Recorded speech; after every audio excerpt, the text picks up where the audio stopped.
On a seemingly ordinary flight, passengers were settling into their seats, adjusting their tray tables, and pulling out headphones, unaware that the day was about to take a dramatic turn.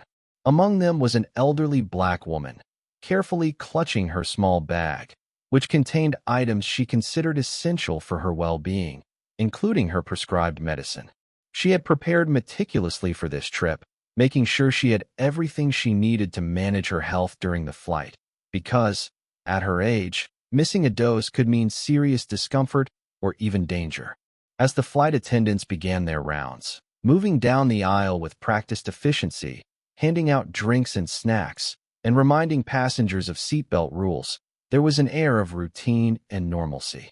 The elderly woman, seated near the middle of the plane, reached into her bag to retrieve her medication, intending to take it at the right time. Perhaps it was a pill for her heart, blood pressure, or another critical condition. It didn't matter to the other passengers, but to her, it was a lifeline, a daily necessity that she depended on without fail. The medicine was small, unassuming, but it represented hours of careful planning, countless doctor visits, and a regimented schedule that she had followed for years. She pulled it out gently, checking the label to confirm the dose, perhaps unaware of the eyes that had already begun to notice her actions. At that moment, a flight attendant, moving down the aisle with a sense of authority and an air of impatience, spotted her reaching into her personal bag. Without hesitation, and seemingly without assessing the situation, the attendant gestured sharply and demanded that the woman put her medicine away, citing some unclear rule or misinterpretation of safety procedures. The tone was abrupt, commanding, and dismissive, as though the small pill bottle posed an immediate threat to the aircraft or its passengers. The elderly woman hesitated, her hand frozen midair, unsure whether to comply or to argue, but instinctively, she knew that this was her right, that she was responsible for her own medication and that it should not be treated like contraband. She tried to explain, using a voice that was firm but polite, that this medicine was prescribed and essential, that missing her dose could cause real harm. Yet the flight attendant's expression remained hard, unyielding, and the hand motioned toward the bin in the front of the plane.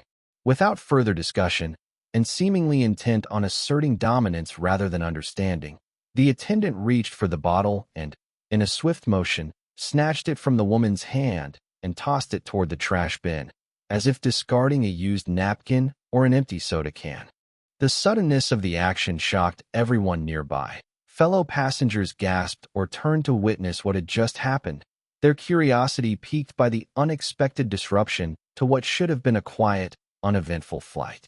The elderly woman's face registered a mix of disbelief, fear, and indignation, her hands shaking slightly as she realized her medication was gone, irretrievably lost in a moment of unilateral decision-making by someone entrusted with the safety and service of passengers. Time seemed to slow as she tried to grasp the reality of the situation, her mind racing through possible solutions, wondering how she would cope without her medicine for the remainder of the journey. The physical act of throwing away the medicine was shocking, but the symbolic nature of it, the disregard for her autonomy, the lack of empathy, the abrupt enforcement of rules without context, was even more jarring. Passengers around her began to murmur quietly, some expressing disbelief, others showing subtle signs of sympathy, while a few shot disapproving glances toward the flight attendant, sensing that something about the interaction had crossed a line. The atmosphere in that section of the plane shifted, attention creeping into the usual hum of conversations, the rustle of snack wrappers, and the mechanical sounds of the aircraft in flight. It was more than just a simple misunderstanding. It was a clash of authority and personal necessity, where a small plastic bottle containing a daily dose of medicine became a flashpoint for conflict. The elderly woman, still reeling from the shock, tried to maintain her composure, attempting to explain again, perhaps hoping that someone with more influence or understanding would intervene. Meanwhile, the flight attendant, likely unaware of the magnitude of her actions, continued down the aisle, moving on to other passengers, leaving behind a trail of tension and confusion, and a woman whose basic medical needs had been disregarded in the span of a few seconds. Observers began to realize the potential consequences, not just the immediate loss of the medicine, but the implications for the woman's health, for the perception of fairness and respect in the cabin, and for the larger narrative of how authority is exercised over vulnerable passengers. The scene set the stage for further conflict, as the reaction to this abrupt and seemingly unjust act was just beginning to ripple through the cabin, hinting that what started as a routine flight was about to transform into a tense confrontation centered around a small but vital bottle of medication. The son, who had been seated a few rows away, noticed immediately when something unusual happened. At first, it was just a flicker of movement, a sudden hand reaching into his mother's bag, an object disappearing into the air. But then he realized with mounting horror that the flight attendant had taken something important, something that belonged to his mother. His heart raced as he processed the situation, trying to understand if he had seen correctly or if his mind was exaggerating what had occurred in the blink of an eye. There was no mistaking it. The small bottle of medicine that his mother depended on had been forcefully removed from her grasp, tossed aside as if it were insignificant, and he could see the shock and disbelief in her eyes. In that moment, a surge of protective instinct took over him, and his attention sharpened completely on the unfolding scene. He felt a mix of anger, disbelief, and a sense of urgency. This wasn't just an inconvenience. It was a direct threat to his mother's well-being, a blatant disregard for her health and autonomy, and he couldn't let it go unnoticed. The son rose slightly in his seat, trying to make himself visible without immediately causing a commotion, hoping perhaps that a calm intervention might prevent further escalation. He called out politely at first, asking the flight attendant to stop, to explain what she was doing, and to return the medicine, but the words barely seemed to reach the intended person, swallowed by the hum of the engines and the distant murmur of other passengers. The flight attendant's demeanor, sharp and unyielding, suggested that she had made up her mind and was following a protocol that she either misinterpreted or applied without consideration of the context, and the son's polite requests seemed to bounce off an invisible wall of authority. His anxiety intensified with every passing second, knowing that each moment without the medication could have consequences for his mother, and a growing sense of frustration began to boil inside him. He leaned closer, trying to speak directly to the attendant, explaining that this was prescribed medicine, essential for her health, but the flight attendant's response was dismissive, clipped, and devoid of empathy. Fellow passengers began to notice his agitation, turning their heads to see what had caused the sudden tension, and whispers started circulating, a quiet murmur of curiosity and concern. The son's voice grew firmer, carrying authority and urgency now, as he insisted that she return the medicine immediately, emphasizing the seriousness of the situation and the potential risk to his mother.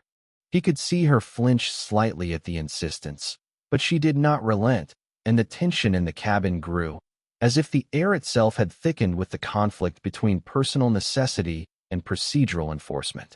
The son then stood fully, his posture straight and unwavering, signaling that he would not back down. His mind raced through possibilities, thinking about what he could do next, escalating to the lead flight attendant, calling for the pilot, alerting fellow passengers, or even considering the legal implications of forcibly taking prescribed medicine from an elderly person. Each thought layered onto the other, building a sense of determination and focus, sharpening his resolve to ensure that his mother's rights and health were protected. His voice carried over the low hum of conversations, a mix of firmness, concern, and righteous indignation, as he demanded accountability, insisting that the act had been wrong and that immediate corrective action was necessary. The son's eyes never left his mother, seeing her anxious expression and trying to convey calm and reassurance despite his own escalating frustration, silently promising her that he would not allow her to be treated unfairly. Passengers began to quietly take sides, some nodding in agreement with his insistence, others watching with cautious interest, aware that what they were witnessing was far from ordinary. The son then engaged the flight attendant more directly, stepping closer but without aggression, speaking with measured intensity that combined both command and care, explaining that the medicine was not just a minor convenience, but a critical component of his mother's health regimen, and that disregarding it could have serious consequences. The attendant paused briefly, perhaps caught off guard by his persistence and clarity, but she did not immediately return the medication, and the son's determination only strengthened, realizing that he needed to assert his presence fully to prevent further harm. His mind raced, weighing the balance between confrontation and escalation, considering how to draw the attention of the cabin crew in a way that forced recognition of the gravity of the situation without causing panic or unnecessary alarm. He spoke louder now, his words carrying over the ambient noise of the plane, directed at the flight attendant, at the other crew members, and at anyone who might intervene, repeating that the medicine was essential, that his mother's health depended on it, and that he would not allow it to be treated with such disregard. The tension in the cabin thickened as passengers leaned forward, sensing the intensity of the confrontation, some whispering to neighbors about what they were witnessing, while others silently recorded the interaction, aware that this moment was already charged with drama and moral weight. The son's focus never wavered. His eyes remained locked on the flight attendant and his mother, his mind calculating the next move, anticipating potential responses, and preparing to escalate further if necessary, determined to protect the person he loved from an act that felt both unjust and reckless. As the confrontation between the son and the flight attendant unfolded, the atmosphere in the cabin shifted noticeably, transforming the previously mundane flight into a charged, almost electric environment. Passengers who had been quietly scrolling through their phones, flipping through magazines, or dozing in their seats suddenly became acutely aware of the tension radiating from the middle of the plane. Whispers and side glances spread like a slow ripple, as people instinctively tried to gauge the seriousness of what was happening.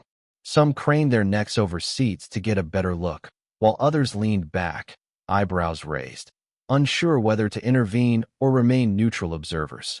The aisle, normally a pathway for routine service, now became a stage where authority and emotion collided, and every movement from the flight attendant or the son drew attention.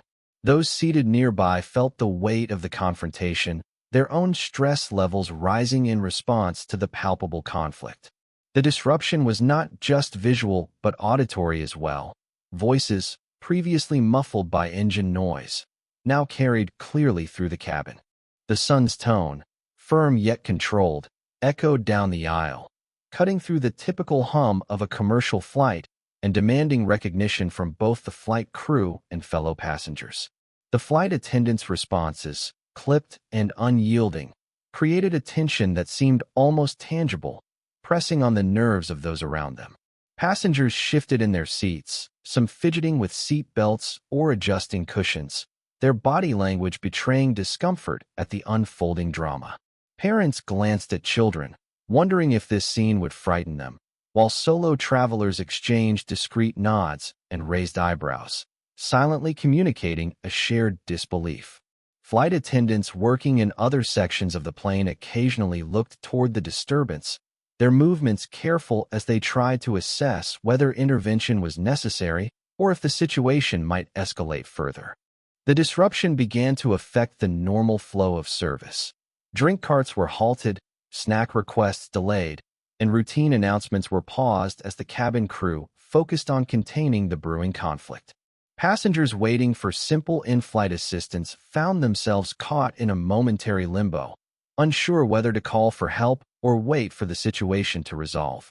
The son's persistence, coupled with the flight attendant's unwillingness to yield, created a feedback loop of rising tension, each reaction amplifying the other.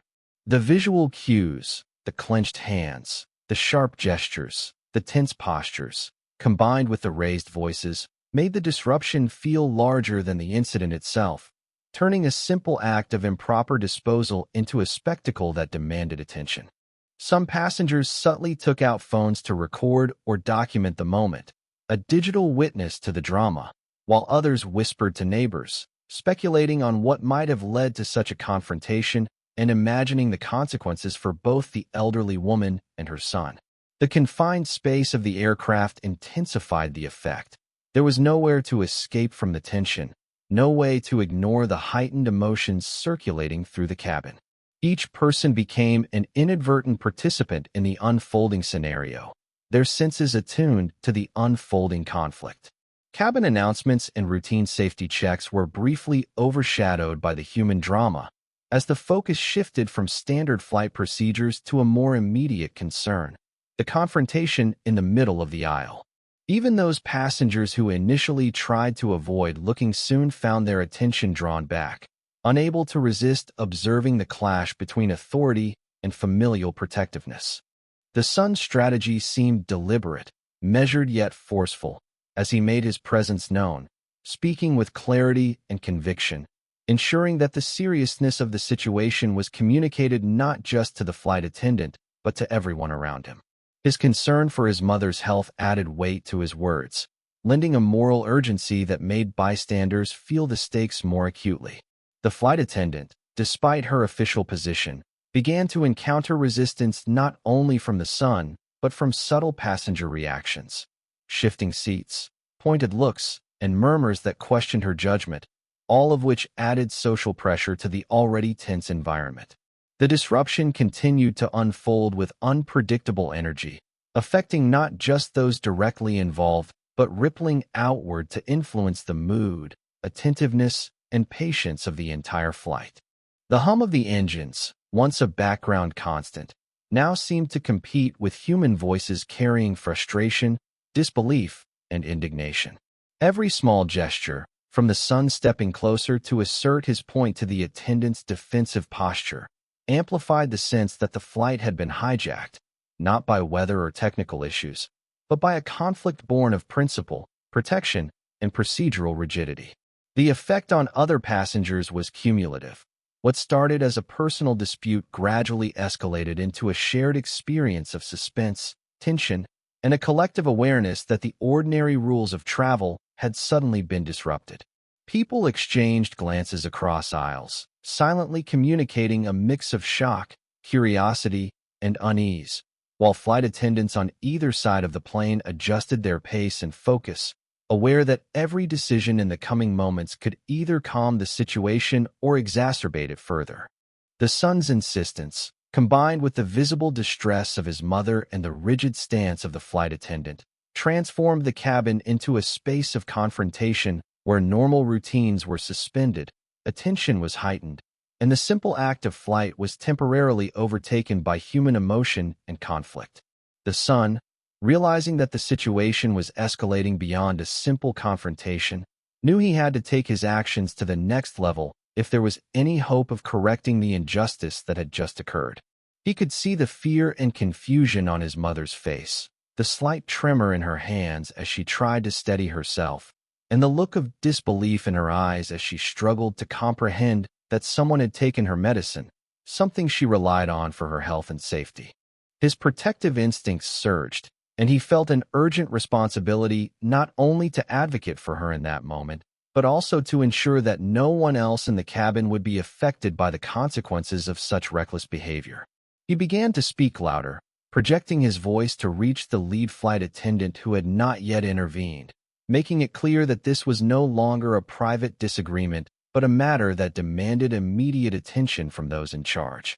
He detailed, calmly but firmly, that the medicine had been prescribed, that it was essential to her health, and that the flight attendant's actions were not just inappropriate, but potentially harmful, outlining the seriousness of the situation in terms that could not be ignored. Fellow passengers leaned forward, sensing that the stakes had grown, that this was more than just an ordinary conflict, and some began nodding in subtle agreement, their expressions reflecting a growing sense of shared concern.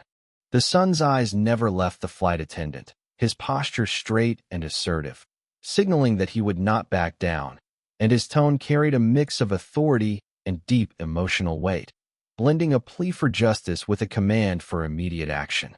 He called for the lead flight attendant or supervisor to step forward, explaining that the situation had already caused distress and that the only way to restore order and ensure the safety of his mother was for someone with higher authority to intervene. The murmurs of the passengers intensified as they witnessed the son's unwavering determination, some whispering to each other, speculating on how long the confrontation might last and whether the airline staff would finally recognize the seriousness of their error. The son's strategy was deliberate. He balanced his urgency with measured composure, knowing that aggression might escalate the conflict, but also recognizing that passivity would guarantee further harm to his mother. He detailed the chain of events, recounting how the medicine had been in her possession, how the flight attendant had reached into her bag without warning, and how it had been thrown away, emphasizing the immediate and tangible threat to her well-being. The son's voice carried not just authority but moral clarity, framing the incident in terms of rights and responsibility, leaving little room for the crew to dismiss or minimize what had occurred. He spoke directly to the other crew members as well, requesting verification, documentation, or even an apology, making it clear that this was a serious matter with potential legal and medical implications. The atmosphere in the cabin shifted further. Passengers who had initially remained quiet now began to murmur among themselves, sharing looks of disbelief or concern, some even quietly offering support to the son's efforts, their attention fully captured by the unfolding confrontation. The son's persistence forced the issue into the open, drawing the attention of multiple flight attendants, some of whom appeared conflicted, uncertain how to navigate the rapidly escalating scenario without inflaming the situation further. He maintained eye contact with his mother, offering subtle reassurance through small gestures, trying to convey calm even as his own heart pounded with adrenaline, knowing that the outcome of this confrontation could directly affect her health. He asked pointed questions, seeking accountability, demanding clarity about airline policies and the reasoning behind the flight attendant's actions, framing each query in a way that highlighted the inconsistency and potential negligence involved. The crew, now confronted with a determined passenger and the eyes of the entire cabin upon them, began to communicate among themselves, their tone more urgent, their movements quicker, as they attempted to assess the situation and determine how to respond to the son's insistence without causing further escalation. The son continued to advocate forcefully but intelligently, presenting the facts, highlighting the risk, and making it clear that inaction was not an option, that the medicine had to be retrieved or replaced immediately, and that the safety and dignity of his mother had to be restored. He subtly drew attention to the broader implications, suggesting that how the crew handled the situation would affect not only his mother, but also the perception of the airline's care and responsibility toward all passengers, adding a layer of social accountability that resonated with those around him. Passengers continued to observe, some quietly recording video or audio as evidence, others leaning forward to ensure they were not missing anything, creating an atmosphere where the son's voice and demands became the focal point of the cabin. The flight attendants, now fully aware of the seriousness of the incident and the attention it had drawn, seemed to weigh their next moves carefully, realizing that ignoring or dismissing the son could escalate matters further and reflect poorly on the airline's professionalism. The son maintained his focus, neither raising his voice unnecessarily nor retreating in intimidation, balancing a combination of moral authority, personal urgency, and calculated strategy, ensuring that every word and gesture reinforced the message that this was not a trivial disagreement, but a significant violation of his mother's rights and health, requiring immediate action and accountability. The moment the son escalated the confrontation, it became clear that the ripple effects would reach far beyond the immediate passengers involved. The tension that had begun as a personal dispute between him and the flight attendant quickly spread throughout the cabin, capturing the attention of everyone on the plane, from window seats to aisle seats, as if the atmosphere itself had thickened. The disruption began to affect the usual rhythm of the flight. Drink carts stalled mid-aisle, overhead bins were left partially open, and the flight attendants who were not directly involved in the incident moved cautiously, trying to anticipate how the situation might develop. Passengers who had initially tried to remain neutral now shifted uneasily in their seats, craning their necks to get a better view, whispering to neighbors about what had happened and what might come next, as curiosity and concern mingled in equal measure. Children who had been quietly playing or watching videos on tablets looked around nervously, sensing the change in tone, and some parents instinctively leaned over, trying to explain in soft, careful words that the adults were handling an important situation. The son, fully aware of the growing attention and the effect it had on the cabin, did not waver. He continued to advocate for his mother, making his demands clear and direct while maintaining composure, understanding that escalation would have consequences not only for his mother but for the flight as a whole. The flight attendants, now visibly rattled, consulted with each other and with the lead, speaking in low tones but moving with urgency, realizing that the conflict had grown beyond a minor misunderstanding and was threatening to impact the schedule, safety, and overall management of the flight. Other passengers began to subtly intervene through gestures, facial expressions, or whispered comments, expressing support or concern, which added pressure to the crew and highlighted the social dimension of the disruption.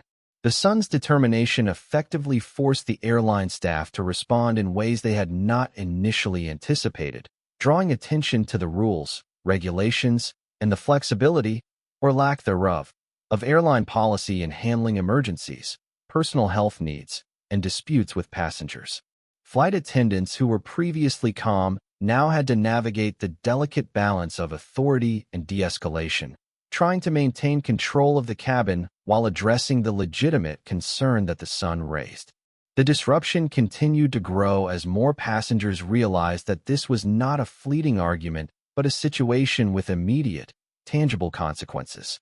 Some looked around for ways to assist or mediate, offering soft encouragement to the son or expressing disapproval of the attendant's actions through subtle gestures.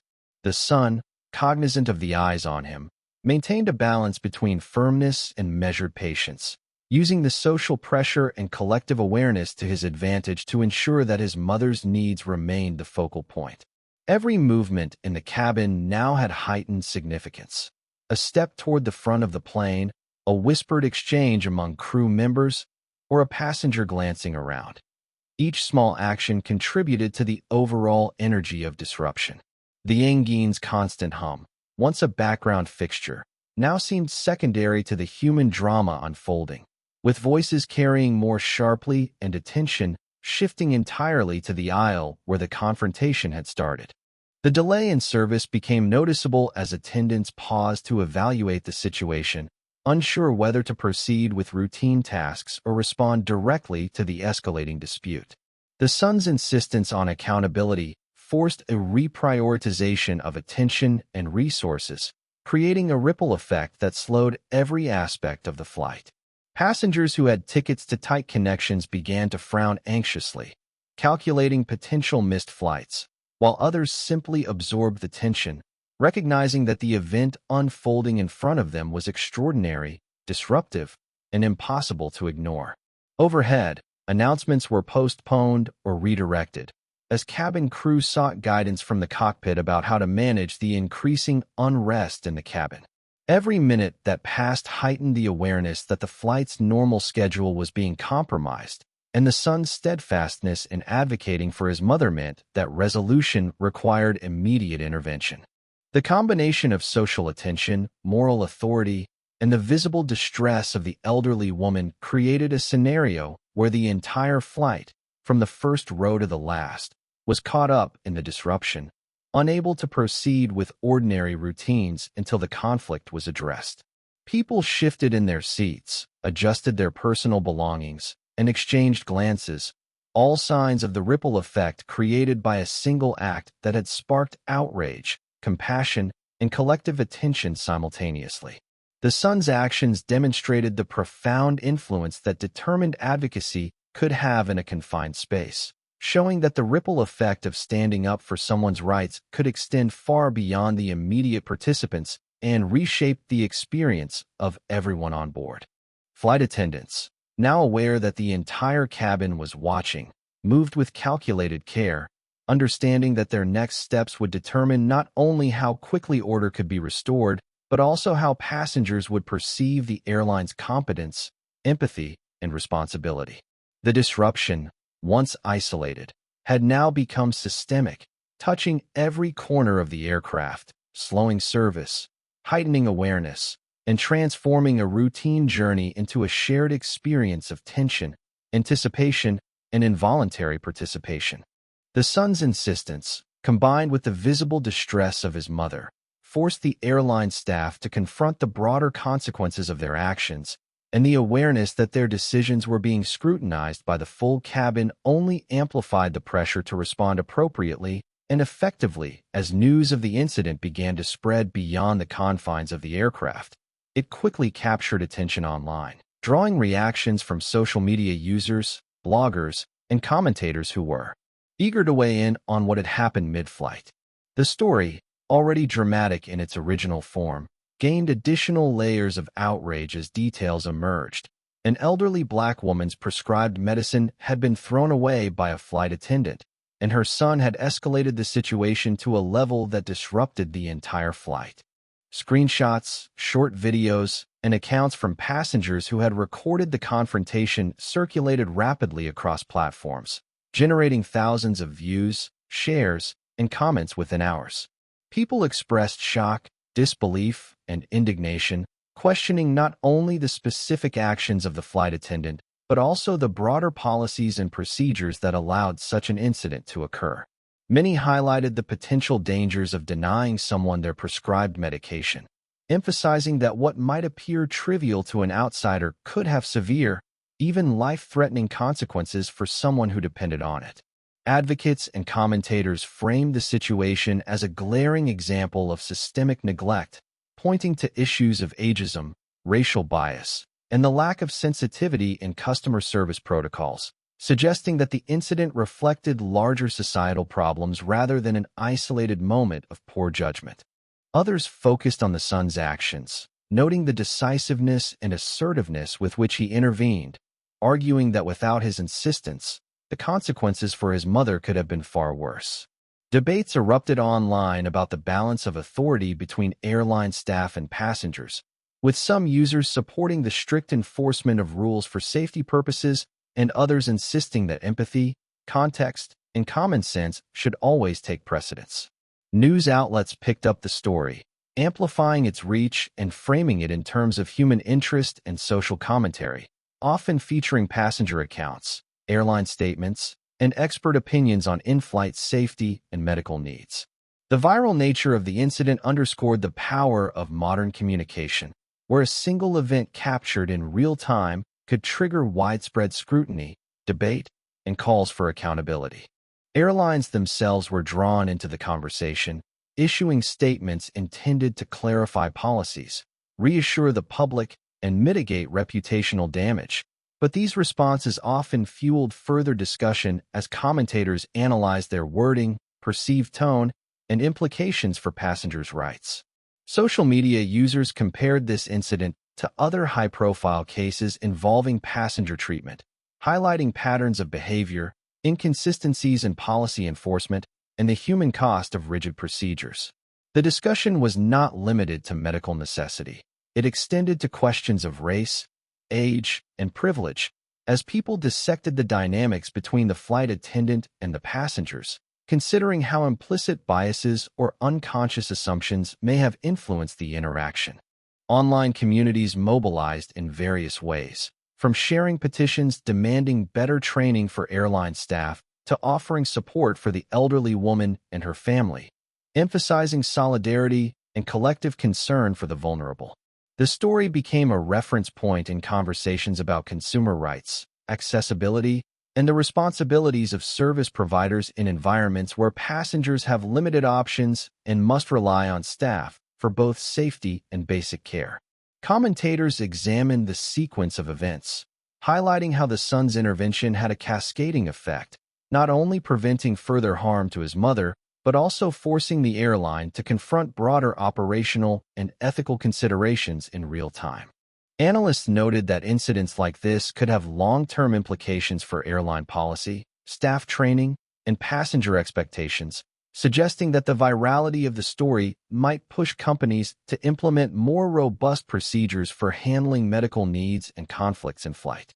The coverage also raised awareness among everyday travelers, prompting many to consider their own preparedness, such as carrying medicine in accessible ways, understanding airline rules, and knowing how to assert their rights if necessary.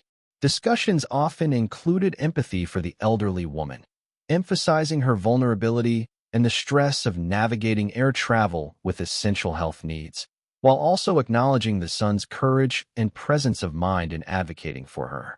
The incident was dissected in forums, comment threads, and video analyses, where users debated the appropriateness of both the flight attendant's actions and the son's response, but almost universally recognized the human element at the heart of the story: a mother's health, a child's protection, and the clash of authority and necessity in a confined, high-stakes environment. The viral nature of the story transformed a single flight into a cautionary tale, a moment of social reflection, and a topic of widespread conversation, highlighting the ways individual actions, institutional responses, and public scrutiny intersect, shaping perceptions of justice, safety, and accountability in real time. People shared it not only as news, but as a lesson, a reminder of the importance of empathy, vigilance, and advocacy in situations where rules and humanity collide, and the collective attention ensured that the incident would be remembered and referenced long after the plane had landed.